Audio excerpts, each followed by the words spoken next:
Kyrie, the way they came out defending both yourself and Kevin, kind of selling out, trying to stop the two of you, how do you attribute the offensive efficiency that you guys had despite that game plan? We were very patient. As you were watching, we were just very patient, allowing the game to come to us. We knew some of the adjustments they made towards the end of the game last time. So there was some carryover from the other night. Watch film, and that's just part of the preparation when you're going against a team again and you get that opportunity. You just want to come out and play better. I didn't play as well as I would have liked the last time, so I was just picking my spots. Knew that they were going to be very aggressive on my pick and rolls, or throw Isaac Okoro on me, try to slow me down, double me a few times, and we just had good conversations as well in the morning time during shoot around. So it was just some carryover and just a lot of patience. Kyrie, I'm sure you see fans on social media who refer to you as Ramadan Kyrie during this time of the year. Is there anything that this time of the year brings out of you that maybe is not there during other parts of the year? Man, I like to keep that private. This is a journey with me and God. So, I appreciate the recognition on different platforms, but it's really sacred to me. It's really, protection I feel for my brothers and sisters that are doing the same with me. And, just a blessing to be able to do it and still be able to perform. It's not easy by any stretch of imagination. So you can't really take any moment for granted during the day. I don't really have time or the attention to give energy to any distractions. So I come in here, I really just pay attention to the details, remind myself that I'm breathing, and that's enough. So it just really simplifies life and puts it in a greater perspective. I just have respect for all you guys being here and everybody that came into the arena and being able to show up and play well. That was just the cherry on top. But the day starts at like 5:35 in the morning or even before that.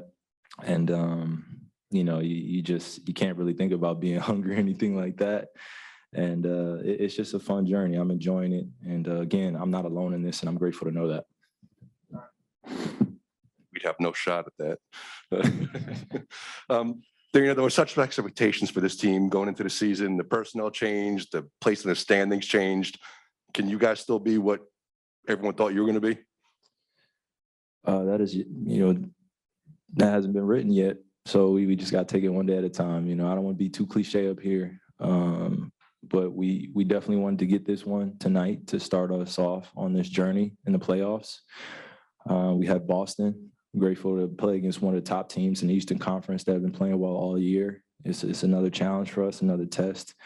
But I think we've answered a few questions towards the end of the season where we were in the 10th spot, and then all of a sudden, one day later, we're in the 7th spot.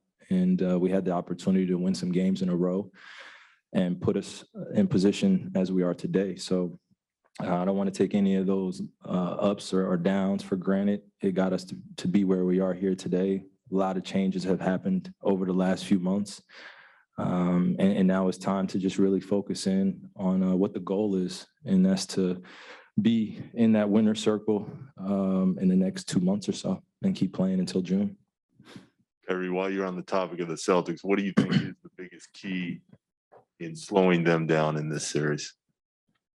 Yeah, I mean, it starts with really slowing JT down. I mean, he has a great feel of playing against us, and everyone else around is very complimentary to that attack. And when JT's getting doubled and, Marcus Smart's pushing the pace, JB's playing well, hitting shots, Al Horford's, dominating offensive rebounds, and Daniel Tice filling in for Robert Williams. It's big.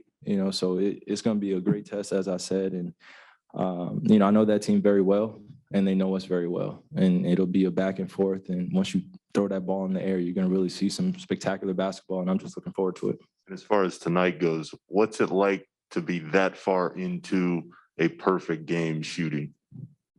Well, let's have some more of them. Let's have some more of them.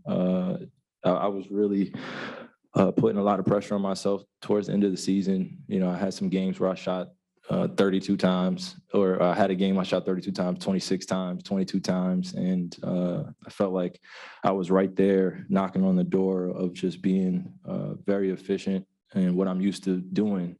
But I just had to get my legs underneath me, find my rhythm, trust my teammates, and just go with the flow of the game and not try to press too much. You know, we have really special guys in that locker room that think the game at a high level, so I just got to trust it. Kyrie, how special does it feel to be a part of a team like this where not only you and KD can get going, but everybody seems to be able to contribute? You know, you get a big boost from Bruce Brown tonight, almost had that triple-double. What does it feel like to just be a part of that and knowing that you guys have now qualified for the playoffs?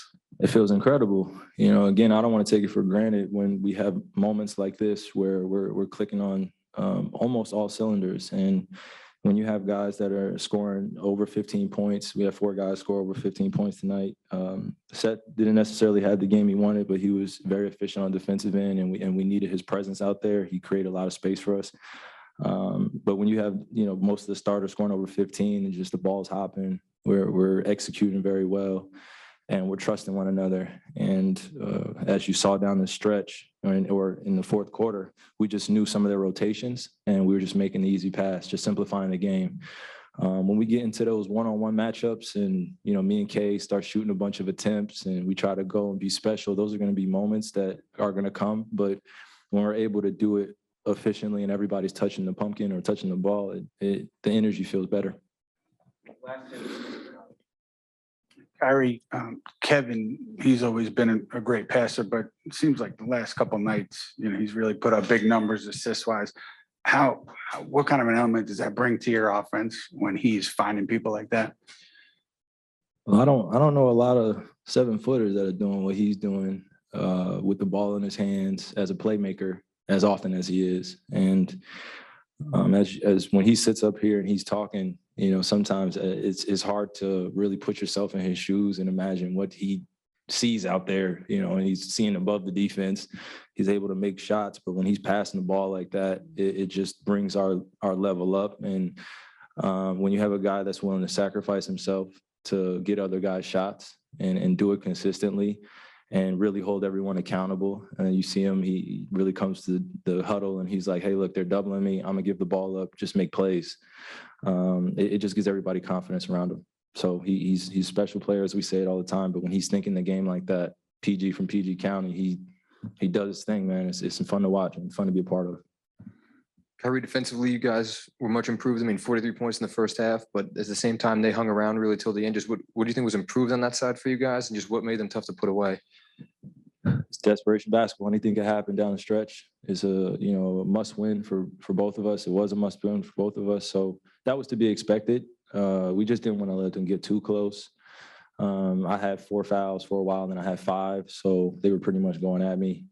And moving forward, I just got to be a lot more cautious with my fouls. But it was carryover from the first half. It was 4 guys in the starting lineup that had 2 fouls, and they started exploiting our switches and different matchups. So moving forward as we get ready for the Celtics, we just got to be in a defensive stance and ready to be in our shell and stay consistent on that end because we're going to need it against them.